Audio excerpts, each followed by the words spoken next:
So today our focus is more at the departure hall. So as a first time traveler, you need to ask questions. So when you get to the airport, there are so many agents, there are so many officers which are willing to help you with any question. So when you get to the departure hall, you kindly ask of check-in counter of the airline that you are using. And by the grace of God, Kotoka International Airport, we have block A, B, C, and D. This is where the airline does their check-in. So depending on the ticket that you are using, for instance, if you are traveling with KLM, you need to go to where KLM is checking in. If you don't know, just ask, "Hello sir, please where is KLM check-in counter?" They will be willing to direct you to the counter. Upon getting to the check-in counter, you will meet an officer and they are so lovely. They will welcome you. They welcome you by, "Hello sir, are you traveling with this particular airline?" Please don't be offended. They are to know that you are with the airline, you are traveling with the airline, because at Kotoka International Airport we have a lot of airlines. We have KLM, Air France, Brussels, we have Air Portugal, we have Emirates, we have Kenya, we have Qatar. So when they ask you of which airline you are traveling with, please don't be offended. So after you have been asked, the officer will escort you to a weighing scale. This is where you weigh your bags. And as a first time traveler, your baggage is entitled to 23 kilos. So when you get to the weighing scale, they will weigh. And when it's more than 23, it's an excess. So you need to pay for it. So I will advise, as a first time traveler, when you are traveling, don't travel with a bulky bag. After you've scaled, you are done with your scaling, you will then be directed to a podium, and this podium, that's where the fear is. But when you are going there, don't be scary at all. One thing that you should get is, when you are traveling as a first timer, you need to get a confident, get the courage. Don't be afraid of anybody. Just make sure any information that you are giving the accurate information. So you approach a desk, which is a profiling desk. And mind you, these profilers, they are highly trained and professionals.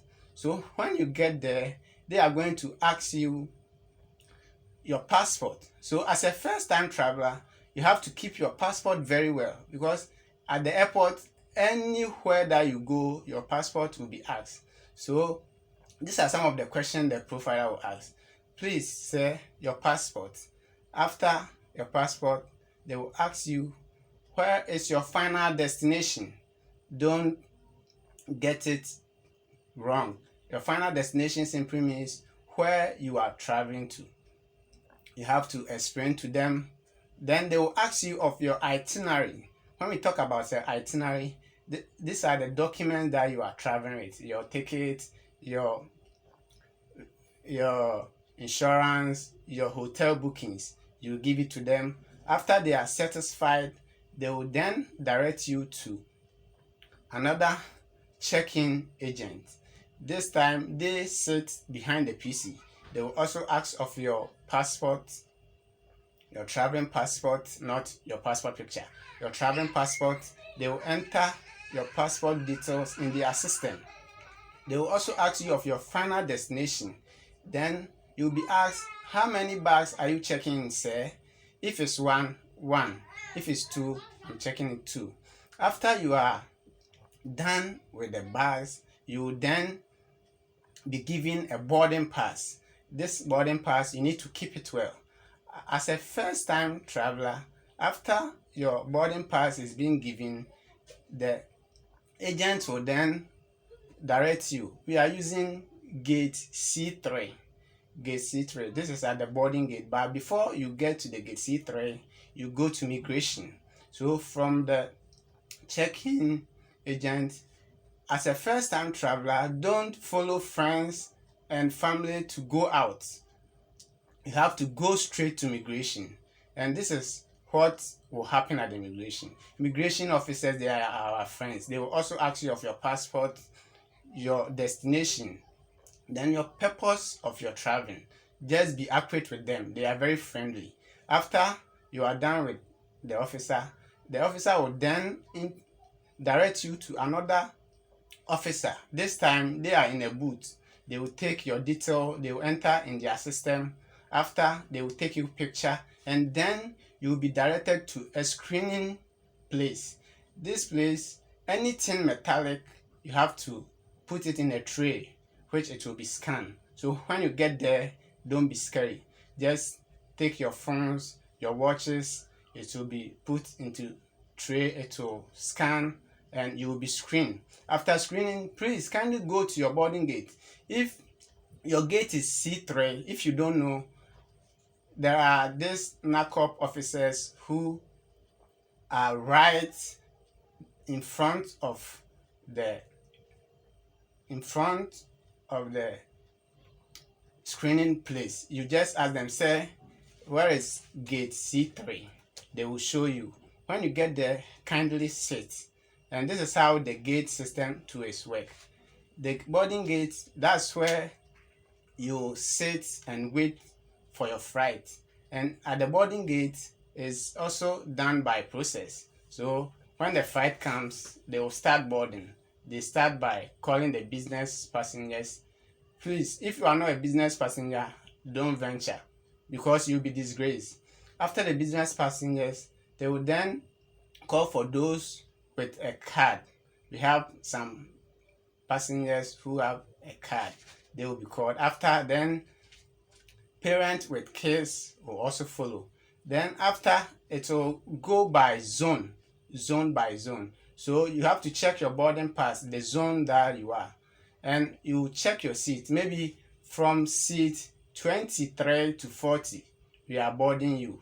If you check your seat and you are 25, you are part. So you follow. When you get to the boarding gate, there is another profiler. So at the airport, everywhere that you go, there is a security checks, and this time they do the final security check. They will check your passport, they will check your boarding pass. Don't get offended, because there are so many airlines. They want to make sure you are traveling with them. After you are being done with their final security checks, you then go into the aircraft, and that will be your first time in the aircraft, and it's a nice experience. And also, as a Ghana passport holder, we have the opportunity that we can travel to other countries without visa.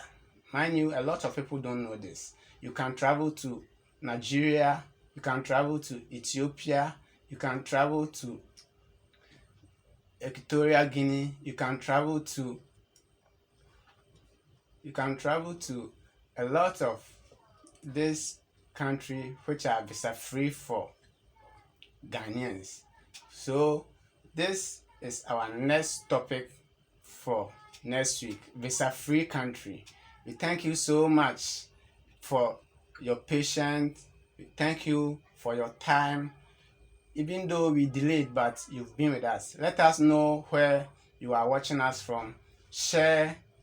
Let this project get to anyone. Share, comment, and let this project be a success for all of us. This program was brought to you by our own Idea TV. They have been so good. Their video coverage is awesome. Last week, a lot of people were commenting, nice video. Yeah, it was a handwork of Idea TV. They are into photo journalism, editing, designing. They do printing as well. You can follow them at Idea TV at all social media platforms: Facebook, TikTok, Instagram, YouTube. In case you have a picture that you want to frame, Idea TV is the best place for you. We thank you all, guys, and we want to see you same time next week. We say God bless you.